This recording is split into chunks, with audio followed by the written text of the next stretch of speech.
95 Talk 99.5 Monster Liner bringing you the show tonight. What a wonderful project for do-it-yourselfers that want to get stuff done. If you got a vehicle to paint or any kind of outdoor thing, metallic thing, something that's getting rusty or aging out in the elements, Monster Liner was created for us. It's a roll-on process. You don't need special equipment or anything fancy to get it painted, and you can do it yourself. The weather's going to warm up and get really nice the next couple of weeks. A surprise warmer trough of air is coming in. That may be just your window of opportunity to go ahead and knock this project out. Monster Liner is made right up the street in Coleman County by a family that has been in this business since the 1930s of manufacturing industrial grade paint. It's Monster Liner, M-O-N-S-T-A, monsterliner.com. All right, we're going to go now to the Brown University, Providence, Rhode Island news conference with the police about the Brown University shooting. They're showing some new video, and I guess they're going to give some audio narrative as they're talking about it. They're not saying anything. They're not saying anything right now. They're just playing the video, and it's all silent in there right now. You cue me when they start talking again. So they're putting out more video of this shooter loping around campus. Some of this stuff I think we've seen. Perhaps they've enhanced the images. AI technology gives the ability to sharpen some of these images of this guy walking around on the campus, kind of a pudgy, rotund guy, and they've got different shots of him. One of them looked like he didn't have that jacket on. Perhaps he had taken that jacket off with this sort of two-toned zipper jacket with his face covered, wearing a toboggan. Now, the internet has honed in on a Palestinian activist from the campus that seems to fit the description, and the school seems to be scrubbing his identity from both the campus and social medias. Now, maybe they're doing that because he's being targeted by the internet, but something weird is going down with a guy named Mustafa on the college campus of Brown while the police unveil these images. So they lowered a sort of a video screen in the room. I suppose this is that incompetent police chief that's going to talk to us now with more incompetence from Rhode Island about the case. Right, so as you can see, there are enhanced photos, there's enhanced video footage, and so we're asking the public to ensure that they can see them. They can see here that you want to follow the body movements, the way the person moves their arms, the body posture, the way they carry their weight. I think those are important movement patterns that may help you identify this individual, which is extremely important. Another thing that we're going to ask the public is if you have any type of camera system, including Teslas, in your property. And this video that you just saw behind me, it all comes from the residential block of Waterman Avenue, Power, Ives, and Hope Street. And it's those residential areas that we're asking the public to look, if you have any camera systems or any Teslas, like I mentioned, that you look at that footage and that you can reach out to us and please provide us anything that you have. And we're asking you to go back at least a week to do that. And the reason for that is because on Saturday night, the day of, we actually learned that this individual was in that neighborhood at around 10:30 in the morning. We also know in this profession that many criminals will case out an area weeks and days prior. And so it's important for us to ensure that we can have you look at that and help us. And the reason for that is because our offices, our agents, are looking at terabytes of data. And we're looking for a moment that is shorter than somebody taking a breath. It's incredible hard work to do that, and so we're asking the public to assist us with that. The other thing is the tip center. We have been receiving hundreds of tips. However, we're about close to 200 actionable tips that we're still conducting investigations on, which is incredible and is important. Again, keep in mind that this video footage is extremely important to us, and one more thing here that, as a reminder, please remember that the number that we need you to call is 401-272-3121, as well as the link that the FBI provided, which is fbi.gov, Brown University shootings. Thank you very much. Thank you, Colonel. Now we'll hear from FBI Special Agent in Charge, Ted Dux. No, thank you, Mayor, and good evening. My name is Ted Dux. I'm the Special Agent in Charge of FBI Boston. On the heels of this tragedy, strength and resilience of the people of Providence is a powerful reminder of the bonds that unite us. The men and women of the FBI, along with the law enforcement team standing before you, carry the victims with us as we work around the clock to bring the individual responsible for their injuries and deaths to justice. Today, the FBI is working with Brown University to do everything we can to provide services to those impacted by this horrific shooting. The FBI has almost 30 victim specialists, special agents, and analysts from all over the country who are here in Providence to support our survivors, the victims, and their loved ones. The FBI Victim Services Response Team is one of the many specialized FBI assets that have been deployed here to assist. The toll this type of tragedy takes on victims and their families is immeasurable, and we ask everyone to respect their privacy at this difficult time. Thank you. Thank you, Special Agent. Next, Attorney General Peter Neronha. Thank you, Mayor. I don't have a lot to add other than that from my perspective. I think the investigation in a case like this, which is a challenging one, is going really well. On the third floor of this building, there are dozens of agents, detectives led by Providence Police, prosecutors from my office, working to put together, and what you're seeing is just a portion of what they're working on right now. So they are literally, because I have seen at least part of it, the shift changes late at night. I think Rhode Islanders should take confidence in their work. They are veterans of what they do. They're smart, they're professional, and they're getting the resources from the mayor and the governor that they need, the state police as well, to get this job done, and I'm confident they're going to be able to do that. We just need a little bit of patience, as hard as it is to say that in this really horrible context. Thank you. Thank you, General. Governor Dan McKee for an update now. Thanks, Mayor. And right off the top, we're just making sure that the state is supporting Providence and Brown University, and then working with the FBI as well as our state police and the Attorney General to continue to provide information to the people in the state of Rhode Island. My information is that recently, today, we've met with all the university presidents in the state of Rhode Island. We know that we want to start a working group that will talk about enhancing the safety issues. And you'll see shortly that we'll be doing the same thing in terms of the mental health issues. And I think that's important as I'm out and about. We're hearing a great deal of anxiety coming from families and students and the general public.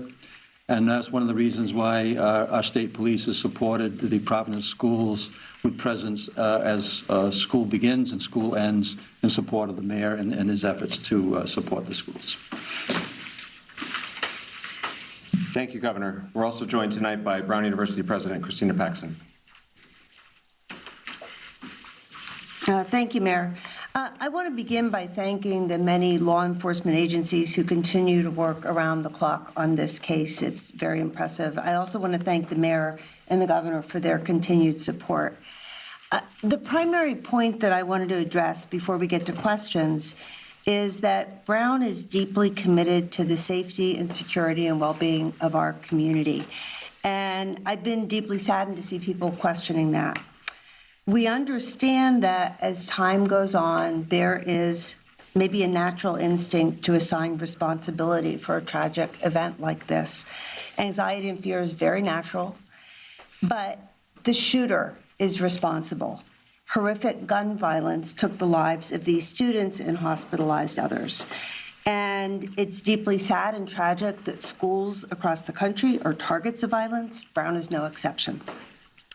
We are cooperating fully with law enforcement, and again, we thank the multiple agencies that have been working so hard day and night with increased patrols to keep our campus safe and to investigate this horrific shooting. Thank you.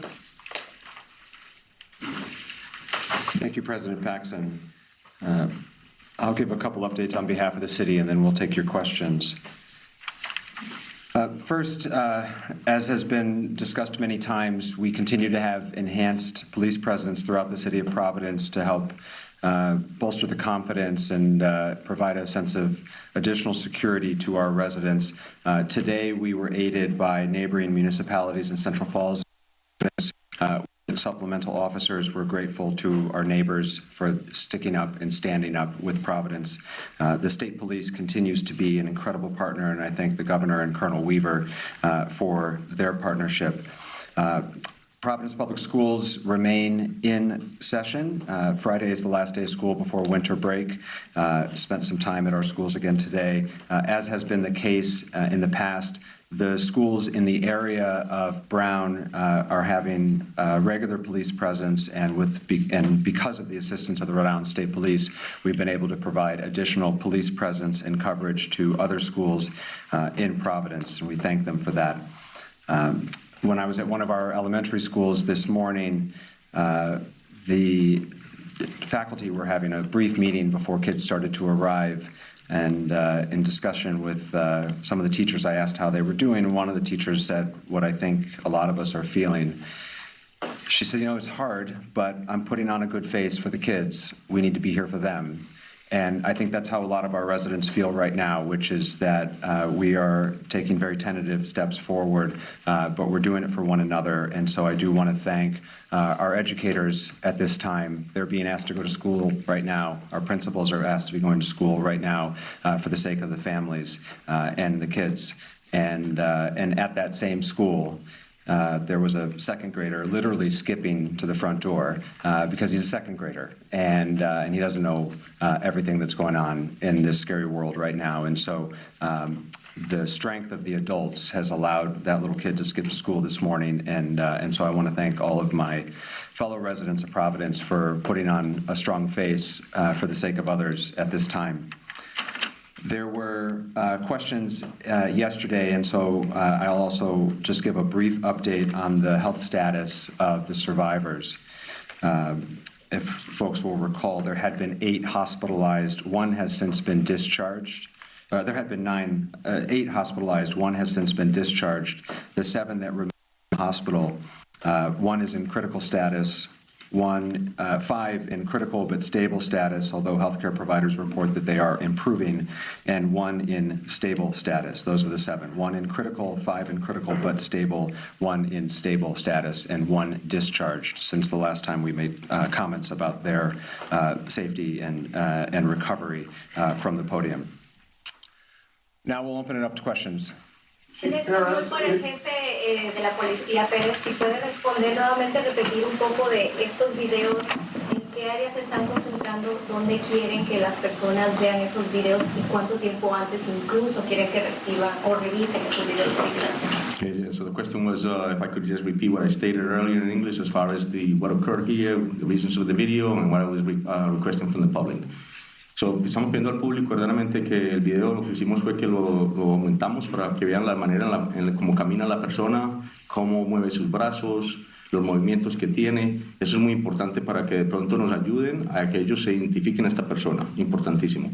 Lo segundo es que estos videos fueron tomados más que todo en una área residencial que incluye la calle Hope, la calle de la Waterman Avenue, la calle de la Power Street y la calle de la Ive Street. Entonces es importantísimo, estamos pidiendo al público que identifique si tiene sistemas de cámaras, también como vehículos de los Tesla, que tiene ese tipo de data, para que nos los mande a nosotros, importantísimo para nosotros verificarlo y que vayan una semana atrás del incidente. I always struggle whether to interrupt in these moments when they decide to push 2 for Spanish. That's the thing about this radio show, we'll never make you do that. We talk broken Southern American and sometimes African American versions of English, whatever the hell we want to do. But you will get no Spanish on this show. We have video footage of that, and we believe that he was actually casing out this area to commit the crime. That's a pattern that criminals do, and that's what he was doing. Chief, yesterday the FBI described the person that we've been seeing in these images as a suspect. Today the language seems to be person of interest. Can you clarify, do you believe that this person that we're looking at is your shooter, is your shooting suspect? Definitely he's still a person of interest, and we're still investigating that to be able to get that answer. But we strongly believe definitely he's a suspect in the incident and a person of interest. An MIT professor died earlier this morning from gunshot wounds. Does that incident have any potential connection to this investigation? Now that we know of, no. In the back, sir. To ask you, yesterday we were wondering about this person's age. Now that we've seen more video, again, a couple of days ago, I know you were saying 20s, so some talk about 30s, but just to help people at home, people seeing this video, do profilers or anyone in your department have any better understanding, a closer idea on his age? And the second part of that question is, can you now confirm that he has no connection as a past student or as a past staff member at the university? So the first question, I'll tell you that the first, when it happened on Saturday night, obviously it was chaos, and there was a witness that stated that he might have been in his 30s. At this point, we're still just looking at the picture. We haven't identified ages or anything to that point. And as far as whether he's a problem student or anything, we don't have any of those answers, no. Colonel, in one of the new videos prior to the shooting, this person of interest is seen running. At this point, do you have any inkling why he's running? Yeah, we're still investigating that, but what we do know is definitely that he was cased in the area. And again, that's what criminals do prior to committing a crime. Chris. It appears that the FBI and TP, according to what I'm looking online, looks like they're releasing separate videos at separate times. Are you guys still coordinating, or how are they doing? We are. You got to understand that there's a lot of people upstairs, as the general stated earlier, and we're trying to ensure that we do this right job and collect the evidence and that we need, and we want to make sure that everybody has especially you guys in the public. One thing that we want to make sure is that the community is safe, well-informed, and stay confident in the work that we're doing. So yes, there was a video that was released, but we also were working on another video, and the purpose of this press conference is to ensure that the public can see those videos showing movements, like I stated earlier, the way a person walks, the way they carry their weight. That's the importance. And so our video, the second video that we showed was the one that we needed to show the public. Just right, please. In terms of cameras inside and outside the engineering building, are those working at all? And if so, why not release some of those videos? So the video that we showed you came from inside the building, and that's all we had at the moment. That was all we have at this moment. Correct. Inside the engineering building, though? I'm sorry. It's from the outside of the From the outside, so do you have video from inside the engineering building? Both inside and outside. I'm sorry, just outside. That's all we have, not inside, no. I'm sorry, just outside. Are they going to be released anytime soon unless from inside the building? That was released already. That was the outside of the building. We already released that. Yeah, let me just jump here and clarify. Okay, so there is, for those of you who've been with us before, and I understand not all of you have been, there is video inside the building. There are cameras inside the building. What we have released to you are videos of this person of interest. So I want to be clear, because later on there may be other videos that get released in the course of a prosecution, likely will be at some point.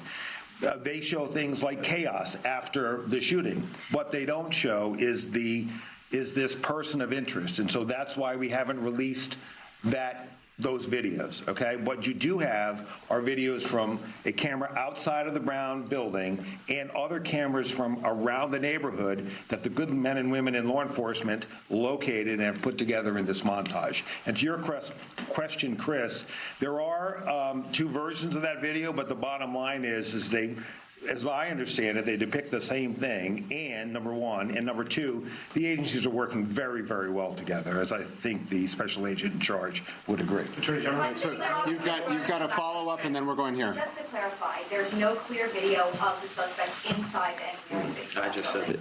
That's correct. Now, can I just ask as well, further to the surveillance footage that you have received, I've been here since Saturday speaking to people who are living in the residential buildings around and in the businesses, and many of the store clerks there have told me it wasn't until this morning that the police have actually come to ask them if they had anything that they could offer, any CCTV or any evidence that they could provide. Why has it taken 3 days for these people to have the police come to them to ask them for assistance? As I stated earlier, it's a residential block that includes a lot of homes, a lot of different camera footage, and it takes a lot of work in the sense that there's a lot of terabytes that we're looking at in order to be able to analyze it, pull what we need. And sometimes it's just a moment that we need, and it's shorter than somebody taking a breath, so it takes a lot of work. And then so once that leads us to a next location, and so we move strategically, we have to pull the video, download it, analyze it, investigate it, and then move forward. It takes time. Mr. Attorney General. Yeah, I just want to jump in there too, because I think I want to clarify in a sense what the chief is saying. Is that you start in the grid in the first instance that's closest to Brown. It takes a lot of work to canvass that area, and then you build out as you learn more about the path of travel. So it's entirely possible that tomorrow we'll be canvassing places that we haven't canvassed yet because we're working out with the resources that we have. Attorney General, Dan, go ahead. We have a question and a follow-up, right? Yeah. Yes. My first question, Attorney General, to follow up on my colleague, this is the question I asked on Saturday night, which is, so there's cameras in the hallway but they don't show the suspect, or Brown is not releasing them, or you're not releasing them to us. How does a multi-million-dollar school not have a bunch of cameras in the hallway? So let me try to explain that. So as President Paxton knows, there was a major addition put on that building within the last 5 years or so. That is a modern building attached to a much older one in the back. So it doesn't come as a surprise to me, at least, that there are cameras in the newer part of the building. And there is video footage, okay? So there's the back part of the building, old part, and front part, new part. The shooting occurs in the old part towards the back, out towards Hope Street. In that older part of the building, there are fewer, if any, cameras in that location. I imagine because it's an older building. So as students are fleeing the area of the shooting into the new part of the building, there are cameras in that brand new building that show that chaos. But the only video of the presumed, anticipated, suspected, however you want to define it, person of interest, you have it. We would release it if we thought it would be helpful in identifying this subject, because we are relying on the press and public to help get us there. There would be no reason for us to hold it back. We're looking for the best image we can. Dan got a follow-up. Attorney General, thank you for explaining that, because it really clarifies it, although I'm sure some people watching would think a multi-million-dollar school with a huge endowment could afford new cameras in an old building. That's my statement. Here's my question. If he's casing that area, Colonel, like you said, he had an intended target, which speaks to the motive. Did he have a target to kill one of the two people that were killed? We're still investigating it, Dan, and it's something that we're trying to get the answers as well. So, Patrick. Yeah. For President Paxton, have you reviewed any communications to Brown before the shooting that revealed any kind of threat, any kind to anyone at Brown? And then since the shooting, I believe some web pages for students or faculty have been taken down. Is that a response to any external threats to anyone in the community? We have been working very closely with law enforcement to provide them with all of the internal to Brown information that they need to do this investigation. It's their investigation. They're the professionals. So we're providing information. We're not in the job of reviewing it for them. I know nothing about web pages being taken down as part of this. It's the first I've heard of it. In the back. Yep. You want people to feel safe. Can you say this person of interest is no longer in Providence, no longer in Rhode Island? Are they out of the state? Do we have any sense at all? I can't speak to the investigation, and if there's a follow-up for either the general or the colonel, I'm sure they'd be happy to answer it. But I'll restate what I've said several times now, which remains true as another day passes. Since the initial call came in at 4:05 p.m. on Saturday, we have not received, and this is now updated with another 24 hours have passed, a single credible, specific threat to the city related to this event. And all right, we're going to break out of this. Hey, Jay, we'll just dip into this and try to catch the bottom of the hour since they got out right on time. It is getting a little bit repetitive, and the networks jumped on the pool shot. A lot to talk about with that. We'll be back in just a minute. Y'all hang in there. Lead on Live, Talk 99.5. One more thing, Crocker Moving Services bringing you the show tonight. Eric Crocker and his whole team ready to get your stuff moved from A to B. This is what they do. They are the pros and who I trust to send to your house, whether it's a big, full-fledged move with a bunch of trucks and a lot of stuff a long way, or just something small because it's too much for your crew to handle, or you don't want to pull your back out. You don't want to stress your friendships. You just want pros to handle it so it's not going to get broken. They can move things better than you. It's CrockerMovingServices.com. Let them give you an estimate. They've got a 2-hour minimum, and that's a good deal because you can just hire them for a part-time job, and they'll get it done for you. CrockerMovingServices.com, CrockerMovingServices.com.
All right, it's 4:35, Leland Live, talking to M5, Alabama Bass, bringing you the show tonight. They're still throwing in, you only got a few more days of this promotion because they're going to move on to a whole nother thing next year. So if you're considering a bath project, reach out to them and let them give you a quote on replacing that old nasty tub, that old janky cast iron, old school, out-of-date thing in your house that you fear. You shouldn't fear getting a shower. You should just be able to glide in there and do your thing. That's what you can do if you get one of these replacement systems from Alabama Bass. These are low profile, easy entry, slip-proof surfaces, shelving where shelving ought to be, and handles where handles ought to be, and beautiful glass and beautiful framing. And they'll improve everything about your shower experience at home and make you feel safer at the same time. Or somebody you love, somebody you'd love to give this independence and safety to in your family, maybe mama, maybe dad, somebody going through some things in life where the family could chip in and get this done. They'll handle that for you at Alabama Bass. And here is the promotion. They're throwing in a free seat right now, either fixed or foldable. You got to drop my name. You can call it the Leland seat. And every time you get butt naked and sit on it, you can think about the Leland Live show. I'm just saying. Some people like to take a seat and just get clean in there sitting down, and then sometimes you want the option to stand, and don't ever forget us. You could also think about AJ if you wanted to. But they're throwing that in for free. That is a $1,000 value at Alabama Bass. AlabamaBass.com, AlabamaBass.com. Two quick Trump things, and then I go back to this Brown University because of all the crazy, wild, violent stories in the news in the last few days, this one's got the most mystery surrounding it. But real quick on Trump, he's got an announcement to the country tomorrow night. We've not had any telegraphing on whatever that might be, but we'll wait and see what happens with it. Some of that stuff out today. There were memos that were discovered in the FBI and sent over to Congress today, 5 different ones, and I think they're going to be more included. Y'all ready for this one? The FBI put out memos, some field agents and other people in charge, saying that they did not have probable cause to go raid Mar-a-Lago. Now, we know they didn't, but the idea is the FBI believed they did not have probable cause to kick his door in over this silly issue, but the Justice Department under Joe Biden insisted on it. Man, if people don't go to prison over this, that's a whole nother thing to talk about. But right now, we're in a real-time environment with this Brown school shooting, and it's tied to Birmingham with one of the people that was killed being from our area, L.A. Cook from Mountain Brook. And the mystery around this thing, here's why I said this about mystery, okay? The Rob Reiner thing is tragic, it's shocking, but we think we know what happened. They got a suspect, looks domestic. Even this story locally with the young lady that reported for Channel 6 and was now with Thompson High School and doing some Sanford games. As that case, we still don't know everything about how it happened, but it appears to be a murder-suicide domestic incident that has broken the hearts of people in broadcasting, people in the Sanford community, people in the Thompson community, and other people. I said it at the beginning of the show, we used to not even cover domestic violence incidents. But this was Christina Chambers was a high-profile person here in the community, and a lot of folks are shocked and saddened.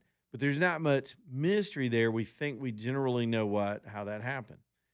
In this case, though, you've got some really cagey public officials, and I would dare say they did nothing to add to the confidence that they're telling us the truth on this case. Now, let's walk back through it just a little bit. I'm going to give them some benefit of the doubt, okay? They've still got to apprehend a suspect. You don't always tell the public what you know, and they've already botched this one time, so they're a little gun-shy about getting ahead of their skis because they took the wrong guy into custody, wasted a bunch of time. They're having to go back over the crime scene to figure out if the shooter left any other evidence. And this young lady and this other young man that were killed and the people that were shot are going to be denied justice in a courtroom down the road if they botch this thing, because any good defense attorney is going to throw out evidence. They're going to break chains of custody. They're looking at the wrong person. They're sowing reasonable doubt in a future jury pool by mishandling the case already. Now, I'm sensitive to that because I've seen this stuff go down, so I'm trying to give them some space to solve the crime. But the internet has jumped all over this thing. Now, the internet jumps all over things. I'm trying to couch everything I'm about to tell you because this is not a conviction, but it's damning. And if you step back from it, it starts to make a little bit of sense. Okay, let me see if I can tell you what we think we know tonight. So the internet's going crazy, and they've tracked down a student. I'll just say his first name is Mustafa. What kids movie had a Mustafa? Was that Lion King? Lion King. Yeah.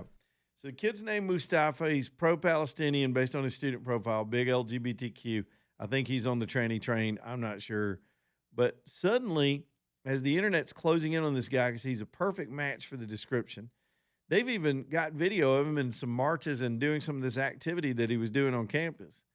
And people have got this AI software that matches the way you walk, your gait, so to speak. And they're saying it's like a 95% match. So while they're doing all this, all of a sudden Brown takes all of his public profile pages down. He had his own page on Brown University. They were proud of his activism and his pro-Palestinian beliefs and his cute little neck accessory that they all love to wear. Now, let me try to think about all sides of this. This could be because the kid's being unfairly targeted. They don't want to make that mistake again. Best pull his profile down because he is inflammatory, but he's not the shooter. And maybe they're protecting the kid. But that set the internet on fire. They started looking around at this guy's background, and sure enough, he's got manifestos justifying himself. A lot of what we think we know about this case starts to line up. If this is the guy, here's how these internet sleuths, here's how quick they are. There's a gun website where this guy's profile shows up having purchased a muzzle brake for a 9mm pistol. Now, it may not be this guy, but he's got a similar name, and that's such a rare name. It'd be a huge coincidence that some other Mustafa case, whatever. And and we know from the police already that the students were shot with a 9mm pistol. There are student witnesses that say the dude came in there and screamed Allahu Akbar. But again, some of those same witnesses also said, oh, he had a massive gun. It was so massive. It was long and black and massive. He had a pistol. He had a 9mm pistol. It wasn't anything fancy. So on one hand, again, it goes back to the old rules of public relations. If you leave an opening, if there's a vacuum, people are going to suck stuff into it. Take a look at Candace Owens. I mean, you get crazy trained, too, on the internet when people start validating each other's suspicions. But this is suspicious. Now, why would they do this? Okay, let's go with the assumption that the internet has found their guy, and eventually we're going to find out this is who they're looking for. But the popo won't cop to it. In fact, there were questions asked in the news conference about them pulling down web pages and such, and whether this case was connected to yet another we believe a Jewish professor at MIT was shot in his home, I believe last night, an hour away, 49-minute drive from Brown to Harvard, or MIT in Cambridge.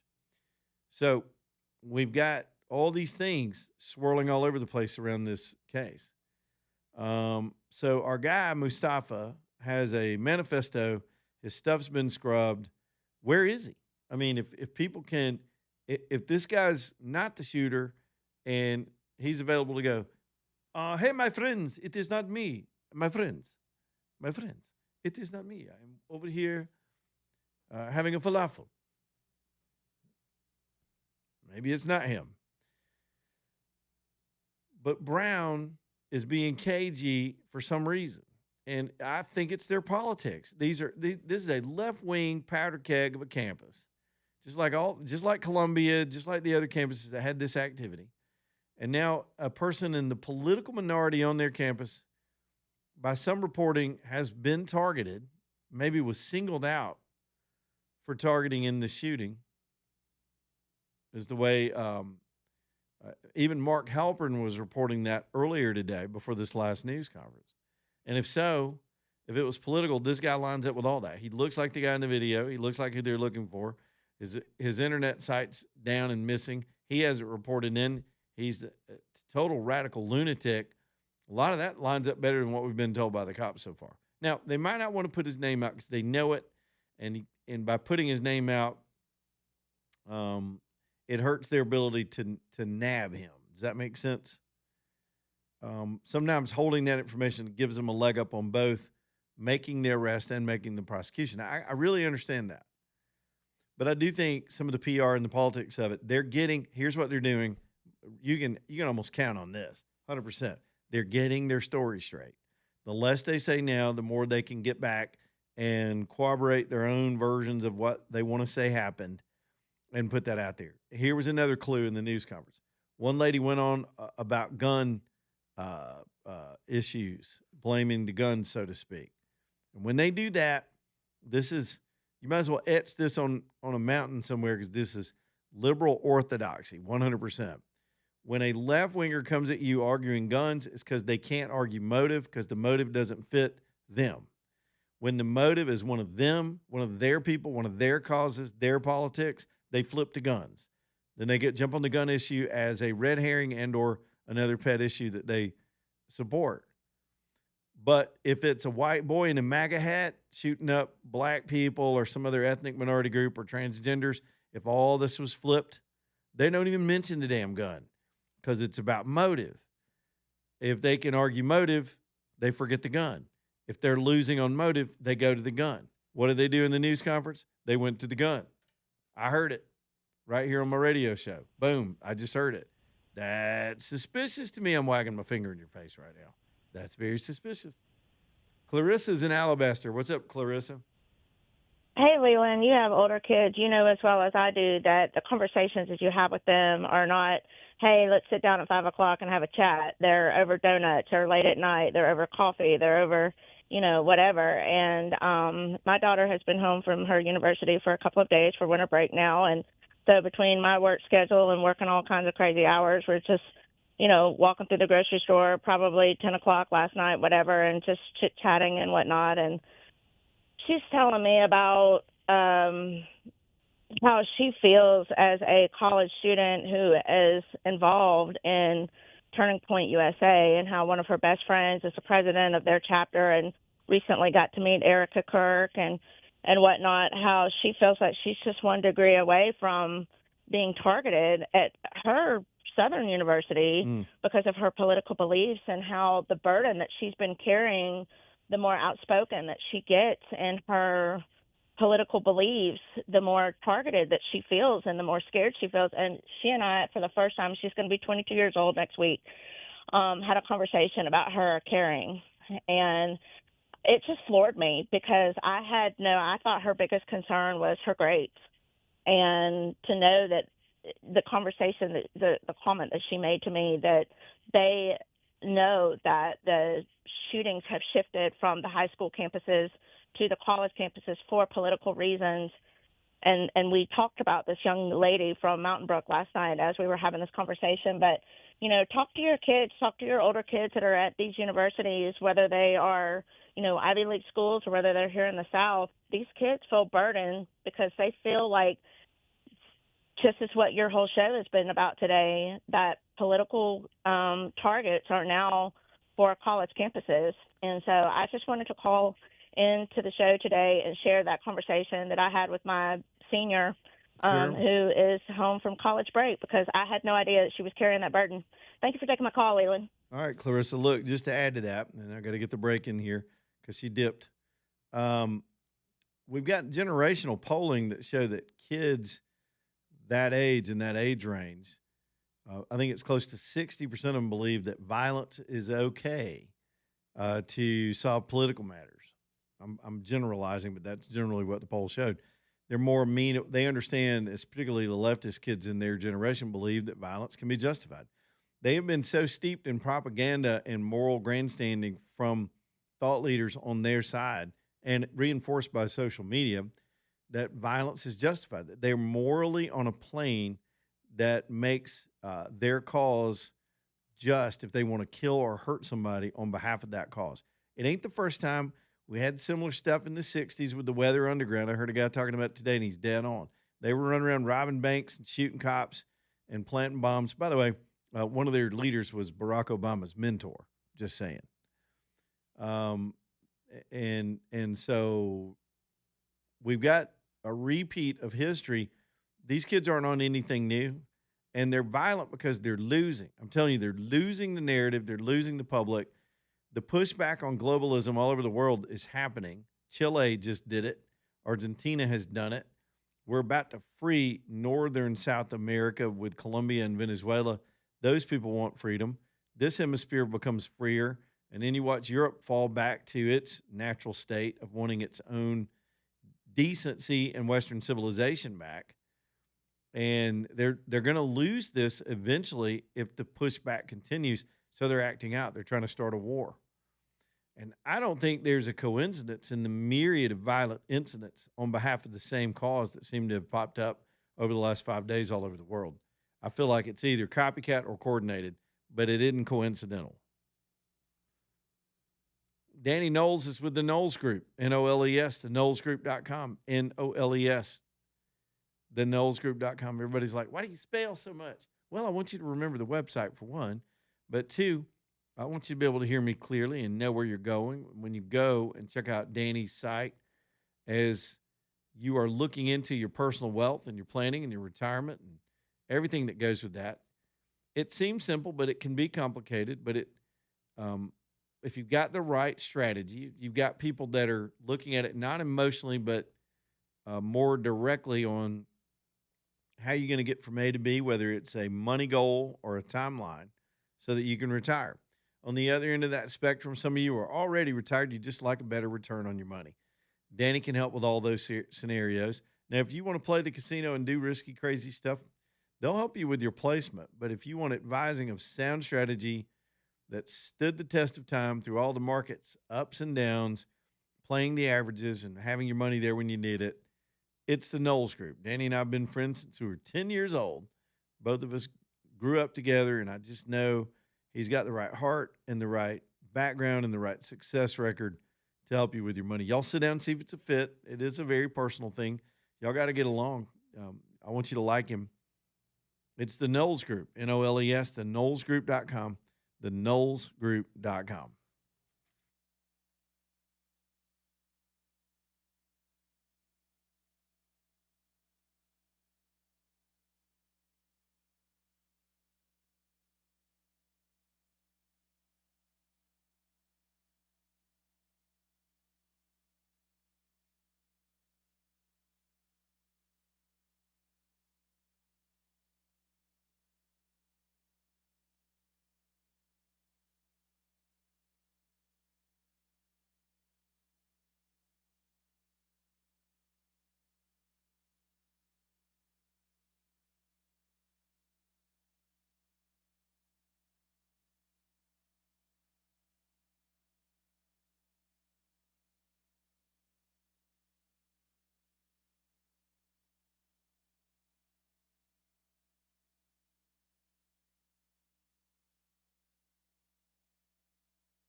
All right, y'all. Storm Restoration Services there for you if you need any roof work, man. That's Greg Nelson. It was so good to see him and hang out with him at our station Christmas event just a couple of Fridays ago. Greg's a great guy. He's been roofing for almost 30 years. I'm rounding him off a little bit. He ain't that old. We're the same age. But I'm telling you, he's got I love a family business, a second generation that's got their family pride and all that tied into what they do, where they're going to do a good job for you because you're their neighbors. Greg, his business infrastructure is out of Pell City, but he works all over the Birmingham metro area, and he'll take good care of you on your roof. Whether you got an aged roof and it's time for an install, he'll help you with that. If it comes to storm damage, you got to document that right, and he's worked with all the insurance companies.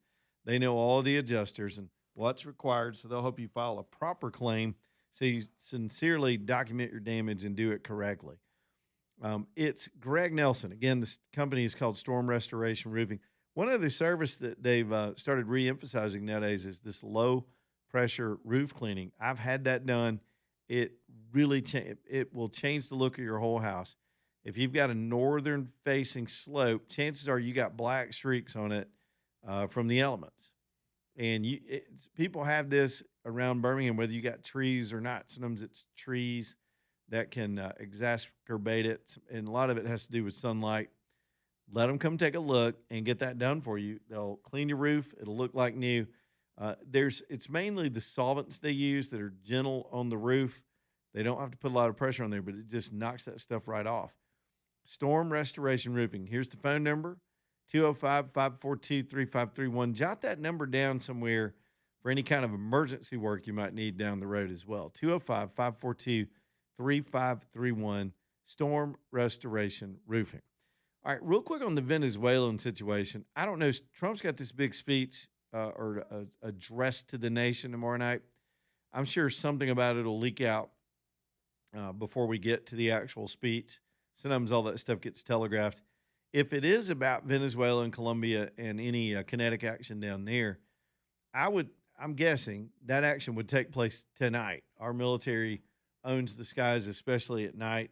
There has been a new warning about aviation over that area, telling them that it could be dangerous to fly through that airspace. That went out about an hour ago. And if it is, we got a lot of ifs in the show tonight. I would suppose through the cover of darkness, we'd take some action, then Trump would talk about it in an address to the nation. He's not going to telegraph it. We're not going to announce we're going in and then go in. Remember when George Bush did that when we went into Iraq the second time?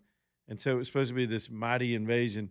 And he had all these journalists standing around in flip-flops on the beach. They were with lights and cameras because we sort of did it for television back then. Anyway, we'll see what that's about tomorrow, but just a little quick tip on the Venezuelan sitch before we go to the 1819 news. 545-9950. It's murder mystery night tonight as authorities in Rhode Island are still looking like clowns. Back here in a minute, Leland Live.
Man, it's hard to believe it's December 16th as we barrel toward Christmas. It's going to be a whole lot warmer out there. It got kind of nice today considering how it was just a couple of nights ago, but we've got a true pattern flip, maybe in the 60s, high 60s, 70s for some parts of the states by Christmas Day. Just a little heads up. We've been talking about that since last week, but now the forecasts are showing that it's all coming together and it's about to go down. So y'all get ready for that. You got to put all the big coats back up. I've had mine on the whole show, AJ. It's cold in this building. Yeah. And what'll happen is do you think it'll warm up outside and warm this building, then they'll turn the air back on and then we'll freeze? No, it'll be like super cold. Like they'll like it gets like 70 degrees and someone's like, oh, let's put the air on. It'll be like cold outside and in the building. Yep, no doubt. All right, so here we go with all that. And as we get closer to Christmas, if you've still got some gift giving to do and you just can't think, y'all, a lot of people love beautiful stuff from Allen and Company, and they've got things produced in the beautiful display cases of all varieties and price ranges and ready to go, ready to be gift wrapped. Man, you can be in and out of there with a nice, pretty, shiny gift wrap box in just minutes. They're conveniently located over in Vestavia, right there on the Big Hill. For years, we've talked about them here on the show, and I bought so many things, had things fixed and repaired, and what a beautiful store with the great Thompson family. You got Alan. He's sort of the master jeweler and the guy that does all the heavy lifting with that. But his whole family's in the store, his wife and his daughters, and they're just taking good care of people with no pressure. They want you to be happy. They really do. They want you to take your time, think about it, change your mind, come back again if you want to. They'll work with you on financing if it's a big thing you want to get for Christmas for somebody, if it's wedding settings, engagement settings, upgrades. Fellas, is it time for an upgrade? Let her go ahead of you and get exactly what she wants this time. Y'all got the money now. You've been together for years. You didn't have much when you started out. A lot of couples have that story. You made it. You made it this far. Upgrade that diamond at Allen and Company, and they'll take good care of both the old diamond, the original setting, make it just like you want it. Repurpose that original diamond if you want. Allen can do all that. And here's the beautiful part. Whether you take things in for repair, upgrade, or cleaning, or any of that stuff, it all stays in their vault, and the work's handled right there. They don't have to ship anything because they're the experts. They're the jewelers that are going to do it for you. Sizings, all that stuff. Allen and Company in Vestavia on the main drag. Y'all go see them this Christmas. I think they may be open extended hours this week and next week. They usually do that to give people a little more time to shop during the Christmas season. Allen and Company. All right, man, I have bounced all over, mainly on this Brown University story and our connection to it. This new thing that's popped up, the police denied that they didn't deny there was a connection. They just don't know of a connection between another story that have popped up today, a murder that happened apparently yesterday of a nuclear scientist at MIT, a professor that was shot dead in his home in Boston. Just after this situation on the Brown campus, you had another elite campus as he worked at MIT. It's purported this guy was a Jewish professor of nuclear science, and there's the shooters on the loose. They believe a similar caliber gun was used. Now, we don't know. That just the only coincidence and connective tissue could be these are campus-related shooters, and they could be completely separate. But the proximity of those two, it was enough. It raised my suspicions, and then suddenly we heard that question come up in the news conference. Could these be connected? And, of course, the cops say they don't know of a connection right now. That's all they can say. They're still trying to find. To admit they know a connection would be to admit they know more about this shooter.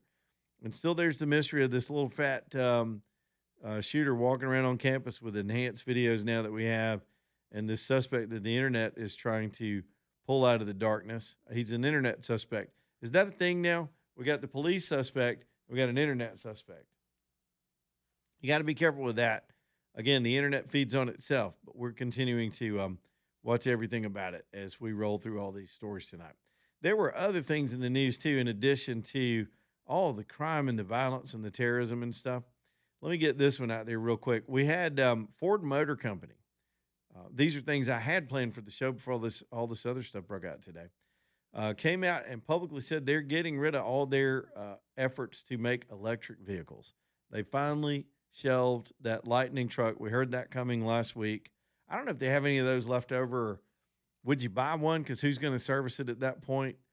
I don't even know what the market is for the existing Lightning trucks that people bought.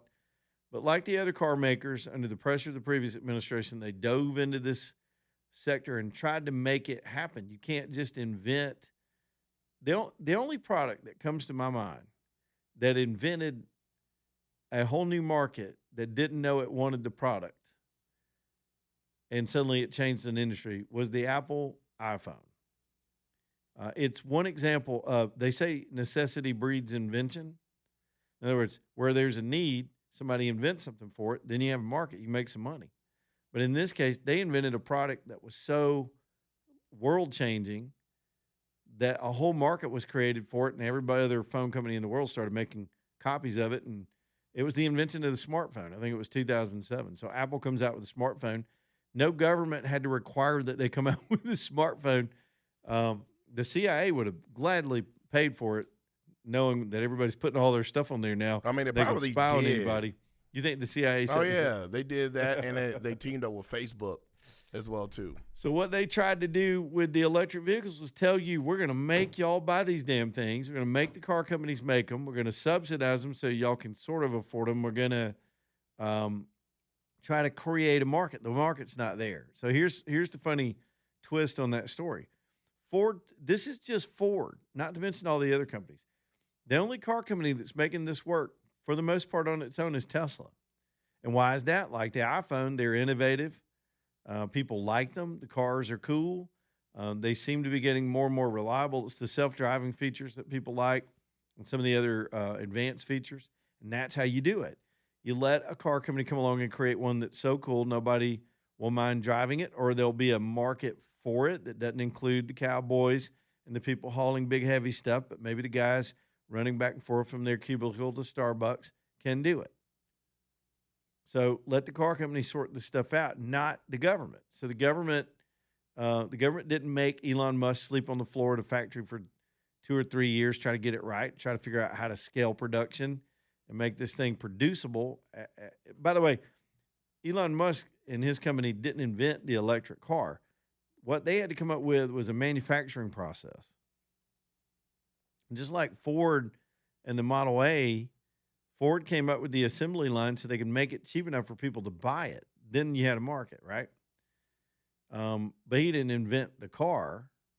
Really, Mercedes invented the car, if you really want to go deep. Some people think some, people in their barns were ahead of them on that. But they created the industry by making it industrial, and that's the same thing Tesla did. So Ford spent $30 billion with almost the demand of the federal government through the CAFE standards and the incentives that were launched out there, and the idea that this was the future. I mean, we even bought into it here. We got Kay Ivey standing here cutting ribbons on charging stations. So I remember she drove one or did something like that. This is the future. This is the future of transportation. I would be not going to the Golden Girls to find out what that future actually is. I'd go to the market, talk to some good old boys out there. What kind of trucks y'all want to drive? Electric truck wasn't it. Well, the thing is, too, those things were expensive. Good God, I know those trucks were expensive. And then you take the federal subsidy away, unaffordable. And then on top of that, did it really have more power than just a regular gas guzzling truck? They're quick, but the maintenance was high. When you wreck them, it was crazy. The replacement cost for the batteries, the cost out the window, the quickness with which they depreciated. Man, it was a mess. You just can't force that on consumers. But if you let the consumers drive it, I think electric vehicles are going to find their niche in this country somewhere, and it's going to be amazing. And some of that industry is still going. But Ford said they ain't doing it. They're out. Did you say landfill? Yeah. Ford look at this. They put $30 billion into their electric dreams, and they're just writing it off. They're scrapping the whole thing. So here's what they said they're going to do today. They're going to do hybrids. And that's what they should have been doing all along. Make the gas engine a little more efficient. Add the electric technology with it. You sort of get consumers used to that. I had a hybrid car one time back in 2008 when gas prices went crazy. And I was driving all over the state and commuting a lot. And so I went from a diesel truck to this little thing, this little Toyota Camry hybrid. But it was cool. I mean, it did its job. It got me, I think it was 45 miles a gallon, which is what I needed. Diesel had gotten almost to $5 a gallon. I couldn't run around in it anymore. I was spending $1,000 a month on fuel. AJ just fell out in there. Are you okay, AJ? Yeah, I remember. You know what? $1,000 a month on diesel fuel. I remember the first time I got when you had your diesel truck, or either the truck you have right now. We went down and filled up. Man, you filled up. I was like, yo, why is this thing still going? I got to $100 and AJ went, what? I mean, it just has a big tank, and it was expensive in those days. So anyway, I'm walking, man. I'm gonna go ahead and I got two things called shoes on the left and the right foot. I'm just gonna walk down the street. I'll see you in a couple of hours.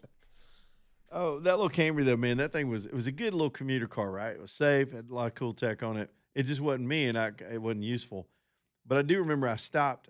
I just left Columbiana. I was going the back way toward Montgomery. I was taking that back road, lay down road. They were doing some paving, so they stopped the car. And I'll never forget this, AJ. I was given some sanctimony by a road worker. He walked over to the car and he goes, I rolled down my window. I thought he wanted to tell me something. He had this pole in his hand, had his vest on. He looked at me and goes, hybrid, huh? I said, yeah. He goes, I could hear the next word he was thinking in his mind. It started with a P, but he didn't say it. I was like, bye. Drove off in my hybrid. Got some good mileage in that car, though. You ever had a hybrid? I've never had a hybrid. I've never had an electric vehicle. All mine has been all gas. Can I tell y'all this, too, and then I'm going to go to the break. I had to take a break from the murder mysteries and do some other stuff real quick. But the feature that turns cars on and off, some of the newer cars have this feature when you get to a red light, the engine shuts down for a second. Automatic stop. And then it restarts. I think some of the cars you can turn that off. Drives me crazy. Oh, yeah. I don't think you're saving a damn bit of gas. I don't think it's helping anything. Here's why. Because when you crank the car, you have to burn a little more fuel than when it sits there and idles, right? It's the startup of the engine cranks out a little more footprint, you know what I'm saying? And it probably evens out because it only sits there for like 30 seconds, then it does it again. My wife's got a big old honking Suburban, and it's got that feature on it. I'm like, stop it. Yeah, you definitely ain't saving nothing because I do that. And sometimes if I'm not paying attention, I'm thinking my car is off. Yeah. So then I turn it off. And you take your foot off the brake, and it cranks itself again. Like, we're not saving any gas. Yeah. We're not saving gas. We're not saving money.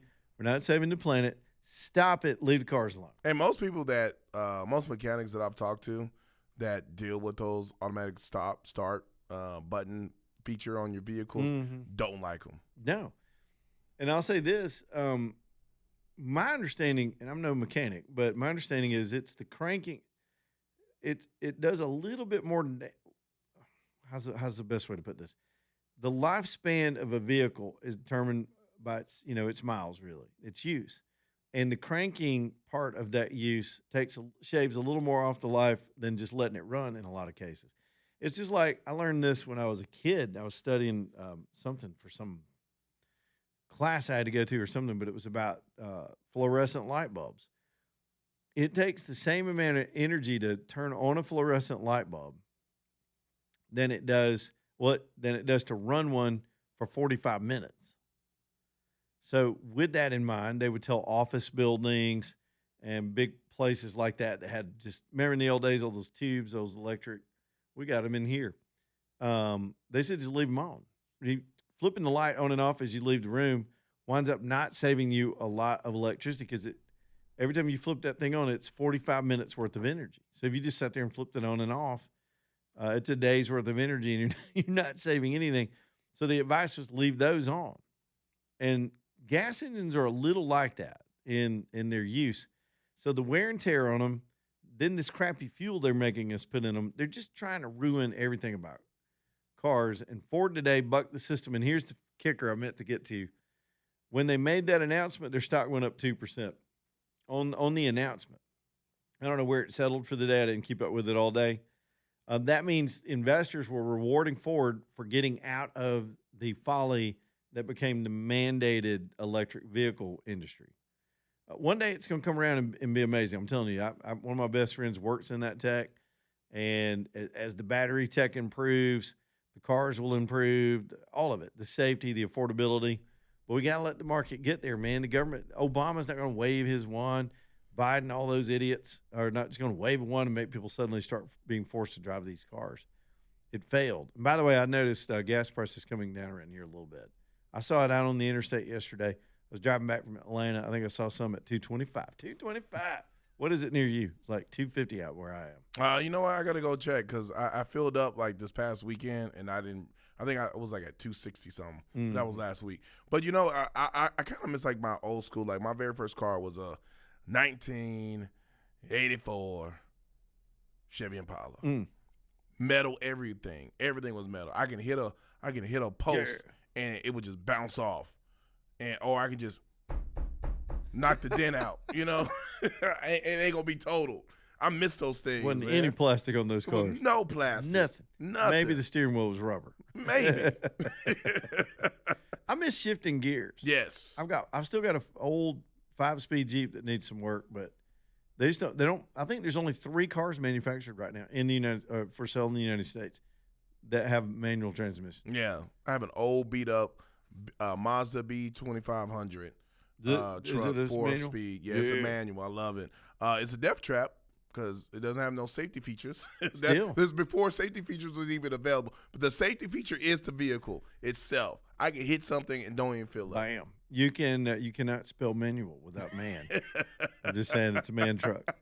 All right, 5:22, got to run.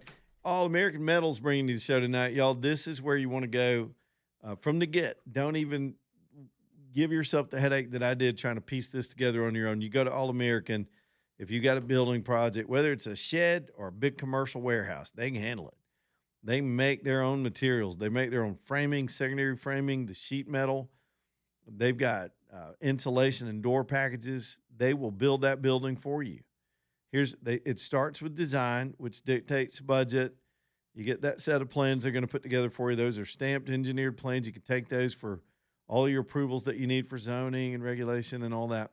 Maybe even your lender, if you're using a lender, needs to see the building. And then, of course, when you're ready, they're going to put that building together for you. They'll produce the parts, put them on the truck, bring them to your site. They can help you with guidance on everything else you need, what kind of concrete slab you need to get poured. And then they'll get that building out of the ground.